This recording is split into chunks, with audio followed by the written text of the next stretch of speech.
جبو هیاما 10 روزه هجمارک سیاستوان و پارێزەر و چالاکوان و کەسایەتین جدا جداین باژارê Hewlêrê.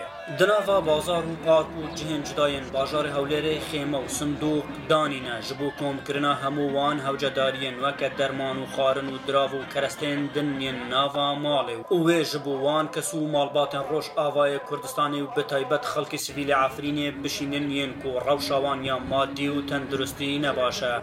کۆی هەموو ئەو هاوکاری و کۆمەکانی کە بە کەمپینەکەمان گەیشتووە چاوەڕێ دەکەین و داوا دەکەین لە حکوومەتی هەرێمی کوردستان ئەگەر لە ئێستادا بەهۆی سەختی باری ئابووری بەڵام بتوانێ بەو پەڕی خۆشحاڵیەوە هەڵسێ بە بەرپرسیارەتی نیشتیمانی خۆی بە شێوەیەکی ئاسان بیگەێنێ بە پارچەی ڕۆژئاوا کە لە ئێستادا لە دۆخێکی سەختدایە.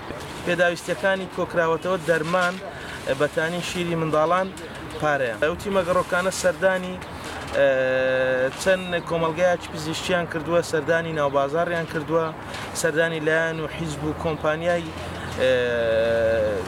گشتیان کردووە کە لە مەجالی اقتصادی لە ئێستادا کە هەرێمی کوردستان و دۆخێکی خراپدایە زیاتر تەرکیزمان خستۆتە سەر و کەسانەی کە بە شێوەی کۆمپانیایان دەوڵەمەندە.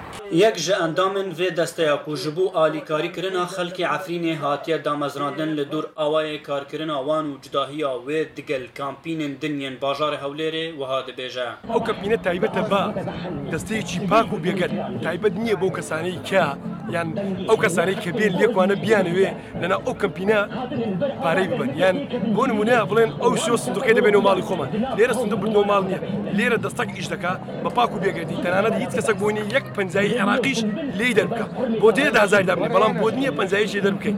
ئەو کەمپینەی کە ئێستا کرد ئەگەر بێ و وەکووانی دەتوانین پارە کۆبکەنیان شت کۆبکەنەوە بەڵام لەوان پاکتری بەڵام بە پاشی کۆچی کۆی دەکەینەوە بە پاشیش دەینێنە شوێنی مەبەست. تێزانین di hejmareka bajêr û bajêrkên Herêma Kurdistanê da sindoqa alîkarîkirina Efrînê hatibû damezrandin û welatiyan alîkariyên xwe digihandine wê sindoqê. Piştra ji bal hejmareke kesayetên cuda cuda ve digihişte Rojava û bi taybet xelkê Efrînê. Ehmed Zêbarî, Dengê Amerîka, Hewlêr.